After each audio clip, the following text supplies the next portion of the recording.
Because you've grown up and stopped believing. That's what you said in the previous episode. Did lightning sounds make Bill turn around to see Pennywise digging graves? Pennywise showed Bill that one of the Loser Club members has died, which are just hints Pennywise shouldn't show this early. Also, is it racist for Pennywise to show a cross grave for a Jewish person? Or am I being racist to think of that? Oh well. Dang, Pennywise's teeth changed horribly in the past 30 years. It seems that Bill's book's High Wire and The Glowing gets a description note, but the rest, f*** them.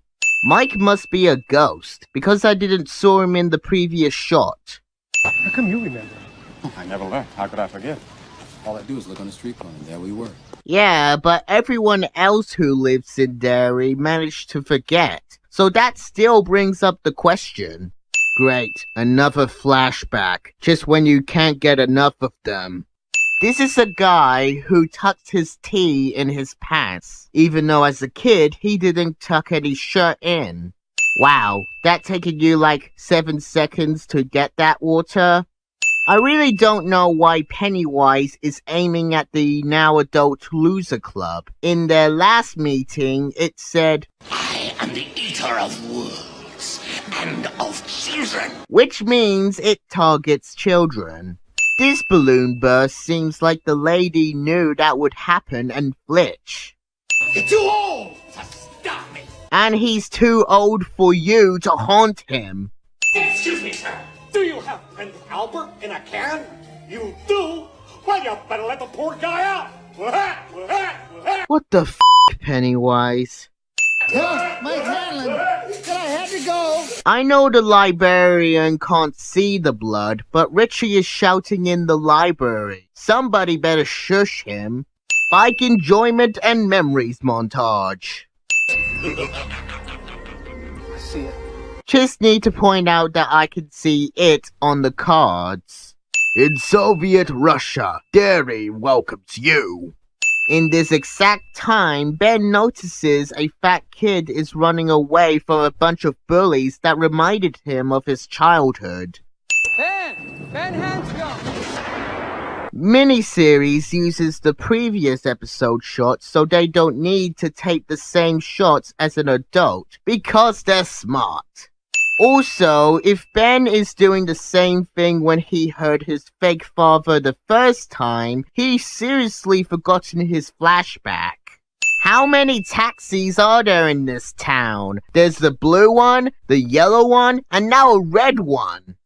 It's water, Eddie. Water with a squirt of camphor to make it taste like medicine. So it turns out that Eddie doesn't have asthma, which explains how Eddie is fine after some time in the first episode. So because of that, I would take a sin off for that explanation. Later, we find out that Beth's dad had died a long time ago, but didn't Beth knew this, even if she forgotten about Pennywise?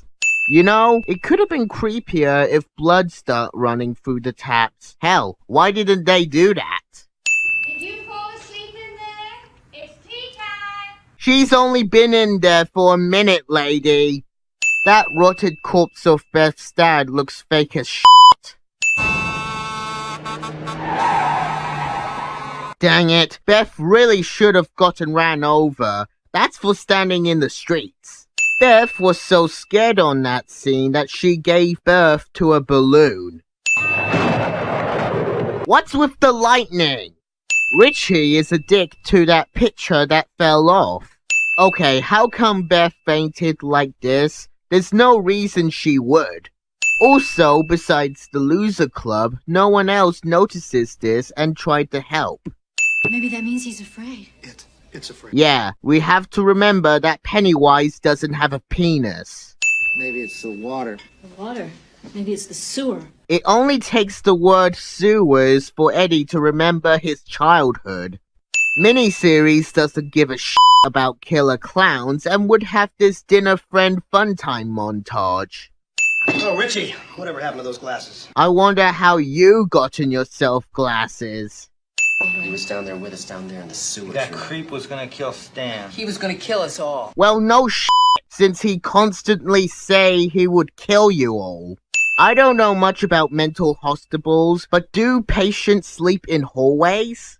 Antagonist talking from the moon unintentionally inspires Nightmare Before Christmas. You helped me once, remember? You chased those brats. Almost got him, Henry. Almost. So Pennywise spared Henry Bowers because he hate the Loser Club? Also, no he didn't. The Loser Club wanted to go into the creepy building to kill Pennywise. He was just there to kill him without knowing what's really going on. Kill them all. Kill them all. Kill them all. Kill them all. Pennywise overuses Henry's "I'll kill you all" phrase more than his overused phrase, "they float." A toast to Mr. Michael Hanlon, the man without whom none of this would have been necessary. Consider yourself lucky. You're gonna be eaten by a big greasy monster. Have a nice day. Foreshadowing. So those fortune cookies has insects, blood, and eyeballs. That's just disturbing than scary. Seriously, what the miniseries? Close up with sudden sounds that leads into a flashback cliche. Why are we the only ones that can see this? Didn't you answer this when you were kids? You tell that loser that if he hasn't left already, he's a dead man. Oh, that's going to hurt when he finds out the truth. Stan was the last one of us to see it that summer. All summer long. He kept saying that just isn't empirically possible until that afternoon in August. Isn't it lucky for you to find Stan running from something and for you to remember it to tell the rest of the Loser Club about it? What is this, a mummy clown? The only thing he could think of to do was to hold his bird book out in front of him like a shield and say as loud as he could the names of all the birds he could remember. What? Oh no, he's naming bird names. I must step back. Deadlights. Close up with sudden sounds that leads to a flashback cliche. Again. Balloon puking fridge. This is supposed to be scary, but it's not. Trust me, it's not. Never thought I would sing the heroes hold hands in a circle to defeat the villain cliche once again. Belch, what are you doing down there? That's your first question? How about Belch? How come you are alive and f***ed up? You don't have to talk out loud, Henry. I can hear you when you just think it. And they can't hear me at all. It will never explain how that's possible, but just play along. But you're gonna have to get out of here.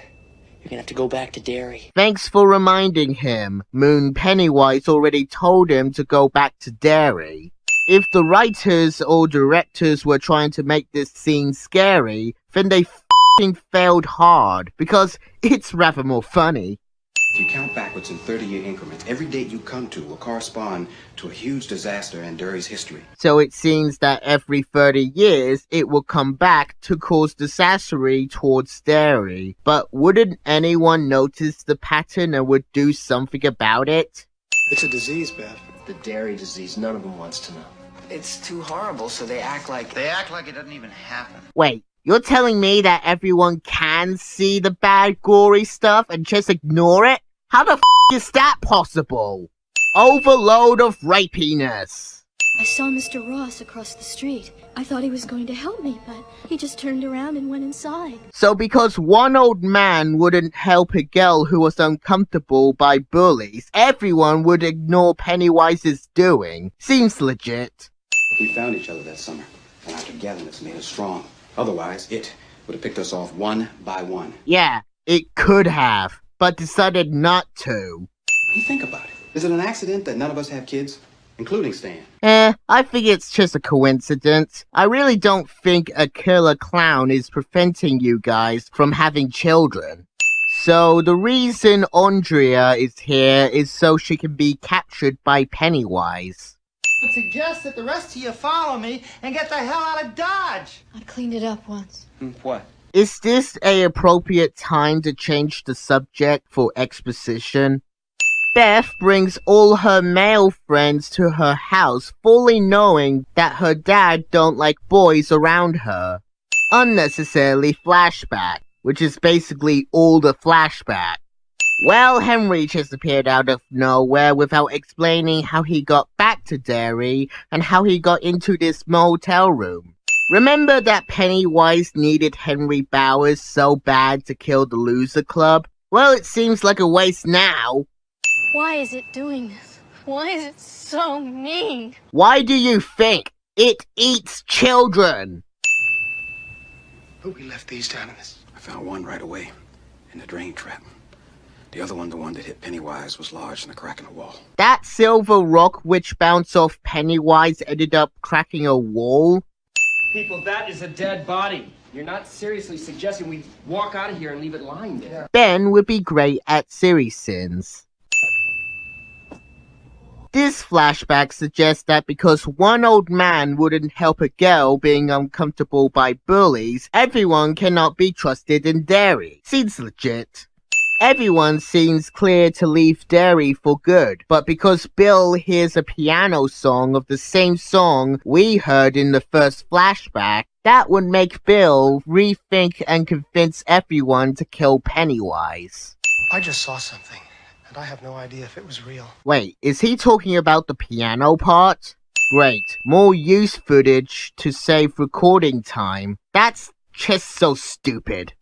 I don't suppose anybody thought to bring anything really useful like a machine gun. Well, Mike was the one who got in all the gear, but Richie's right. Why didn't anyone brought better weaponry that has silver in it? I brought this. It's the only thing I saved from those days. Bev? How on earth? Mike went back down and got him.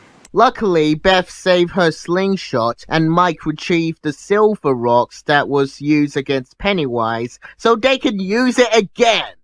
I still say we should have brought a machine gun. Richie is completely correct. In fact, anything but a slingshot would be better. Somehow, while Pennywise was taking Andrea, she dropped her handbag here, exactly where the Loser Club found one of Pennywise's pom-poms. Andrea. Dear God, please don't let these things come to life. An idea that a writer put on the line but never thought as an actual scene. George is dead, and it's not my fault. Yeah, it's actually Georgie's fault. He's the one talking to killer clowns in the sewers. Why does a mind-reading monster have a tiny wooden door? I mean, I've never even been with any. Eddie, what are you saying? You're a virgin? Yeah. Miniseries think we can be more pity for Eddie when something happens to him soon, but miniseries is wrong as hell. I could never sleep with somebody that I didn't love, and I've never really loved anyone, except you guys. I'm calling it, he's going to die. Seriously, why is she here? Wouldn't it eaten her already? I mean, what happens if Bill left Derry already? So this is Pennywise. This is what it really is. A giant f***ing spider. How the f*** did you miss? People looking at a bright light for humans to stare until their death arrives unintentionally inspires Cowboys vs. Aliens. I believe in Santa Claus. I believe in the Easter Bunny. I believe in the Tooth Fairy. An adult man believing in fantasy figures. Nice going, genius. Now you will die. That fake as explosion looks like a screen effect. Oh no, not Eddie, and he's a virgin, and that's probably the only reason why we're sad at this. 4 people are beating the crap out of it to death. In all the gory scenes in this miniseries, this is the most brutal, and that's from the heroes of the story. Yeah, once you killed the monster, the spider webs would come down like a trigger. I guess that's how I'd like to remember us, if I could remember us. End narration. Ken and Bev left Derry together, headed west. After a week they were married, a few weeks later, they were pregnant. That sounds incredibly rushed. Yep, all it takes is a dangerous street bike ride for Andrea to get back after she saw its deadlights. Bill is a dick to all of these drivers. Also, they are super lucky that none of those drivers hit his bike.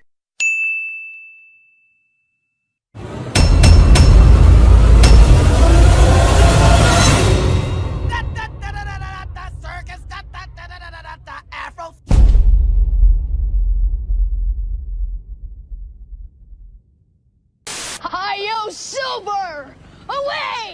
Don't ever do that again.